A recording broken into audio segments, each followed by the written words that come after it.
Buenas tardes, amigas, amigos.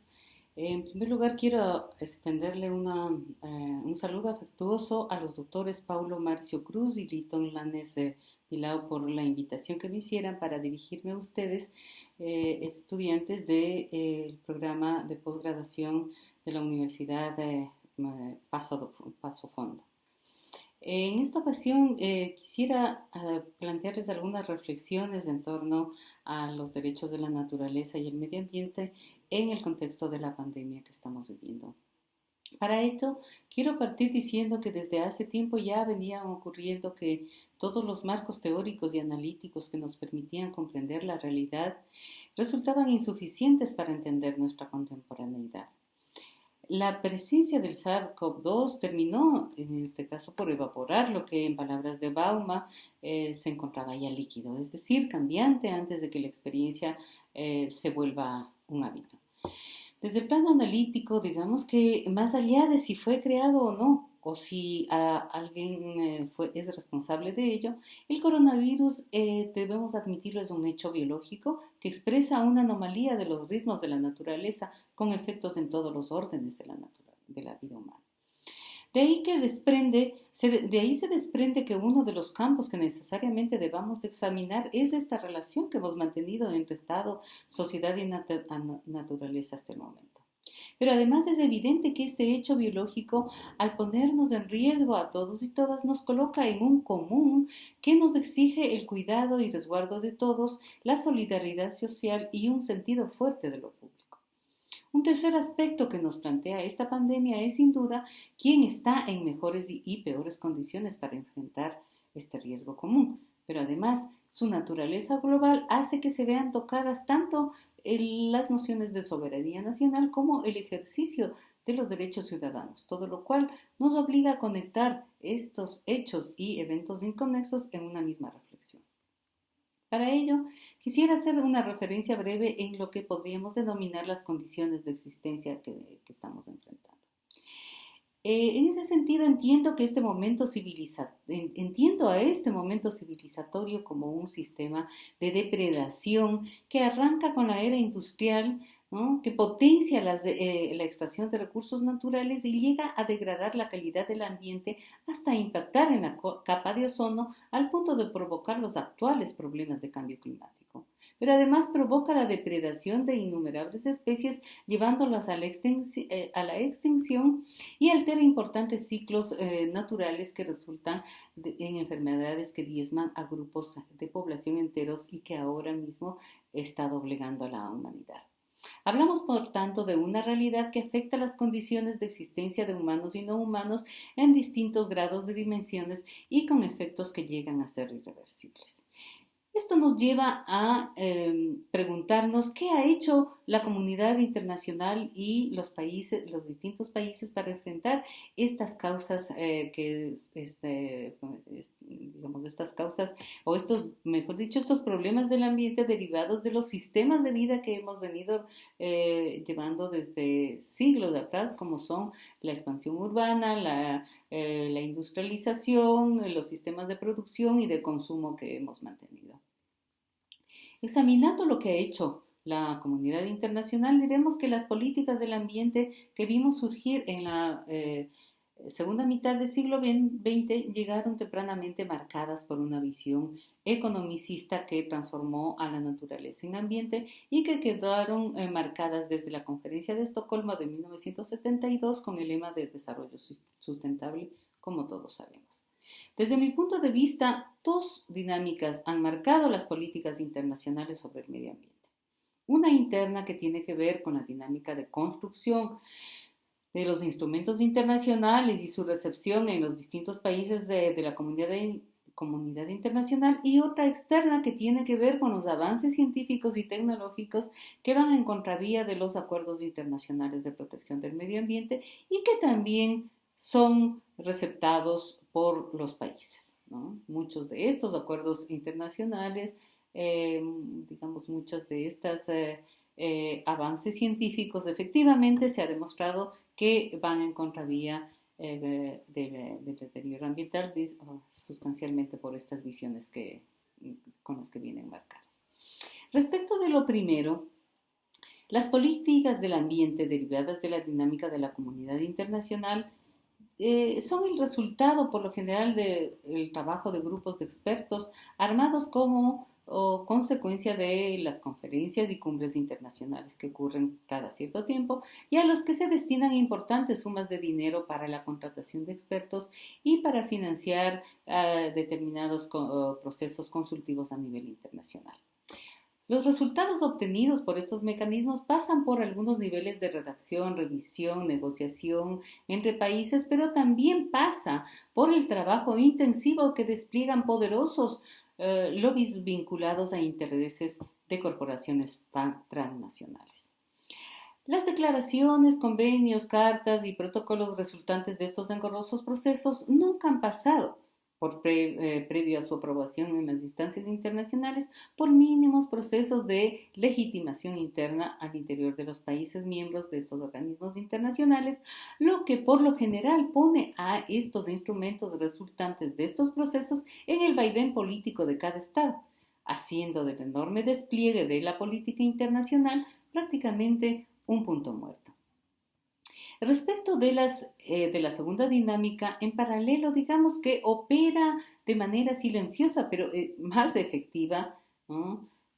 Una comunidad de conocimiento que sostiene investigaciones de punta en el campo del cambio climático, la biotecnología, semillas, medicinas y bioquímica, como conocemos, y que tiene como particularidad tanto sus vínculos con grandes intereses corporativos de carácter transnacional como su financiamiento por parte de organismos como el Fondo Monetario Internacional, el Banco Mundial o la Organización Mundial de Comercio. El problema está en que el resultado de la gran mayoría de estos estudios solo es aplicada en su perspectiva crematística, rentista, siendo esta precisamente la causa de los problemas ambientales como muchos estudios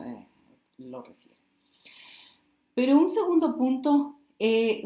problema es que en un esquema de globalización los productos y tecnologías resultantes de dichos estudios son impuestos a los gobiernos y entran en las cadenas productivas de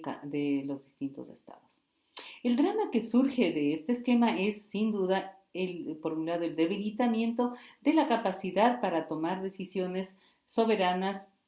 por parte de los países, pero por otro lado, ¿no? A la par está el poder que asumen estas transnacionales para tomar decisiones sobre la vida suprimible. El fracaso de los mecanismos internacionales y globales constituidos para detener y revertir los problemas del ambiente y el cambio climático están no solo en el hecho de que luego de inversiones billonarias en estudios, programas, grupos de trabajo, cumbres internacionales y seguimientos a estas cumbres, no se ha logrado parar las emisiones del cambio climático, como tampoco se ha parado la extinción de especies o el deterioro ambiental y con ello las condiciones de vida de millones de personas alrededor del mundo. Tampoco han incidido en las relaciones de poder que esta dinámica de deterioro ambiental encierra. No es aventurado, por tanto, insistir en que la comunidad internacional en el tema del medio ambiente ha instaurado una dialéctica de punto muerto, esto es, un marco de relacionamiento entre distintos actores y niveles de acción que dan la impresión de seguir avanzando en los consensos, pero que en sí instauran un estado de punto muerto en el que no se corrigen las causas del problema ni se protegen a las víctimas que deja a su paso, esto es, a la naturaleza y a los seres humanos que se ven afectados. Ahora bien, ¿qué es lo que podemos ver en el marco de los países? Las respuestas nacionales que han dado los distintos países, desde el comienzo vimos que se centraron en lo que se puede denominar la gestión del ambiente, en donde el mayor o menor protagonismo gubernamental, dicho sea de paso, no siempre ha favorecido al ambiente.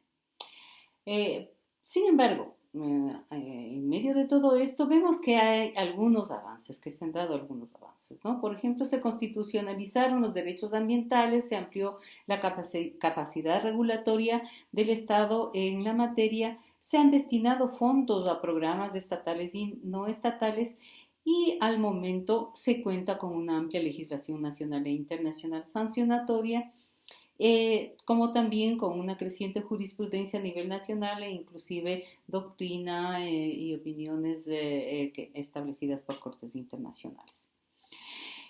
Refiriéndonos a los procesos de constitucionalización de los derechos ambientales, diremos que en Latinoamérica hemos tenido dos olas de reformas. La primera ocurrió en la década de los 90 y se caracterizó por reconocer el derecho humano al medio ambiente sano y libre de contaminación.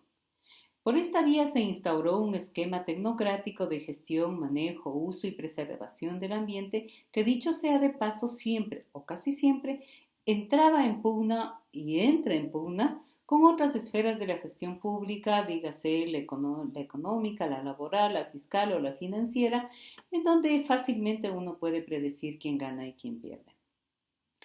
Pero no tuvo que pasar mucho tiempo para comprobar que estos esquemas y estos avances no estaban teniendo impactos suficientes y es más, estaban afectando a la calidad del ambiente, la biodiversidad de nuestros países, la fauna, la flora y los ciclos vitales, ¿no? Por lo que los riesgos del deterioro ambiental, climático y a la biodiversidad continuaban avanzando sin ponerles freno. La solución técnica que venía por lo general es crear listas de especies en peligro de extinción, ¿no? Sin que se tope realmente las causas que los provocan. No será, sino en este contexto, hasta comienzos del siglo XXI que surja una segunda ola de reformas legales y constitucionales, esta vez en el marco del nuevo constitucionalismo latinoamericano, poniendo una formulación normativa innovadora que planteaba superar la visión antropocentrista del derecho al ambiente y colocar el énfasis en una perspectiva bioandrocentrista que en los casos de la Constitución de Ecuador y de Bolivia, por ejemplo, implementaba un constitucionalismo del buen vivir o del vivir bien. Refiriéndome a la Constitución ecuatoriana específicamente, esta reconoce dos tipos de derechos. Los derechos ambientales concebidos para proteger el ambiente en tanto condición para el bienestar del ser humano y los derechos de la naturaleza que reconoce valor moral a los seres vivos no humanos y por ende les otorga garantía. Este último, por tanto, será un derecho que, por otorgarle estatus de dignidad y por ende calidad de persona a seres vivos no humanos, su resguardo rebasa los cuadros de protección del bienestar, cobrando valor en sí la garantía y protección de la integridad de la naturaleza hasta a la vez que establece esta nueva relación, una nueva forma de relacionamiento entre Estado y sociedad y naturaleza, a la que habíamos hecho referencia anteriormente. Ahora bien, pensando en las salidas que tengamos frente a esta situación, la pandemia, digamos, se sumó a una sociedad convulsa que ya venía enfrentando una serie de crisis, ¿no? Recordemos que, por ejemplo, la crisis económica que se incubaba a nivel global como resultado de la desaceleración económica de las grandes potencias, eclosionó digamos, la pandemia llevó a eclosionar, ¿no? Esta situación por efecto del cierre de fronteras, de la paralización del comercio global y por el desplome de los precios del petróleo fundamentalmente. Obviamente hay otras causas más, pero estas veo yo como las causas principales, ¿no? Pero además veníamos teniendo ya una crisis de legitimidad tanto a nivel de los gobiernos nacionales como a nivel de los organismos del sistema de Naciones Unidas y de otros organismos internacionales que prácticamente se venían identificando como los causantes de los graves problemas que enfrentaba la sociedad actual. Entonces vivíamos una crisis social, humanitaria y ambiental que colocaba aceleradamente a millones de personas en condiciones de vulnerabilidad, ¿no? En el tema ambiental, la pandemia vino a revolverlo todo. Dejó sin piso las soluciones de mercado asentadas en la venta de oxígeno, de servicios ambientales o de mercados de carbono. Demostró además la insuficiencia de los mecanismos de la tecnocracia ambiental que llevó a enfrentar los problemas en términos de problemática ambiental y que ha sido incapaz de ofrecer soluciones efectivas a los asuntos que plantea, así como a los fundamentos mismos del deterioro ambiental y social, ¿no? A todo esto debemos sumar que la crisis política que enfrentan varios de nuestros países, perdón, tanto por efecto de los cambios de gobierno, como me refiero a Ecuador, Brasil y Bolivia, ¿no? Como por el manejo que cada uno de los países ha venido manteniendo con respecto a la pandemia, ¿no? Ha hecho que las constituciones que impulsaron una idea fuerte de Estado y sociedad y que al reconocer los derechos de la naturaleza establecían esta nueva relación entre Estado, sociedad y naturaleza a la que me he referido, los acontecimientos, vemos que los acontecimientos que han sucedido en estos últimos años eh, ha hecho que estas constituciones queden truncas, que aunque formalmente estén vigentes, prácticamente no se las aplique o se los aplique muy parcialmente y sin la trascendencia y sin la profundidad digamos, que plantean las perspectivas constitucionales a las que me refiero, ¿no? Entonces, todo lo anotado, lo que me lleva a pensar es que al tener el nuevo constitucionalismo latinoamericano la virtud de fortalecer las estructuras republicanas y las instituciones del buen común o del buen vivir, al apostar por una noción de democracia participativa,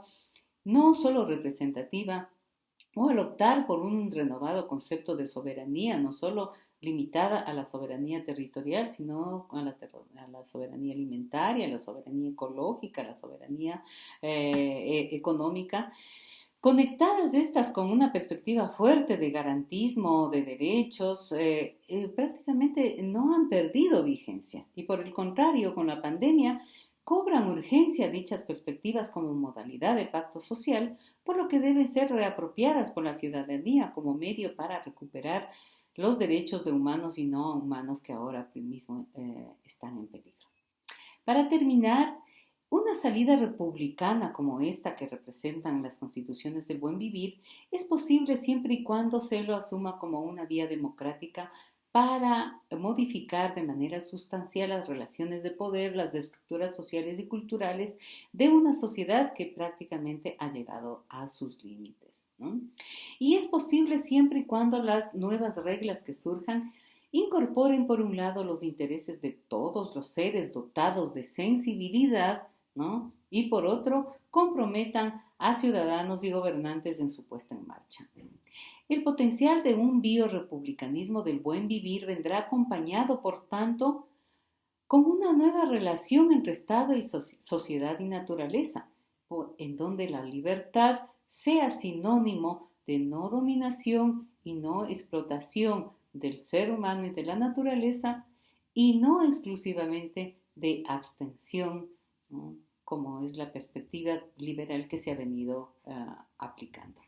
Muchas gracias y espero que estas reflexiones les sirvan para poder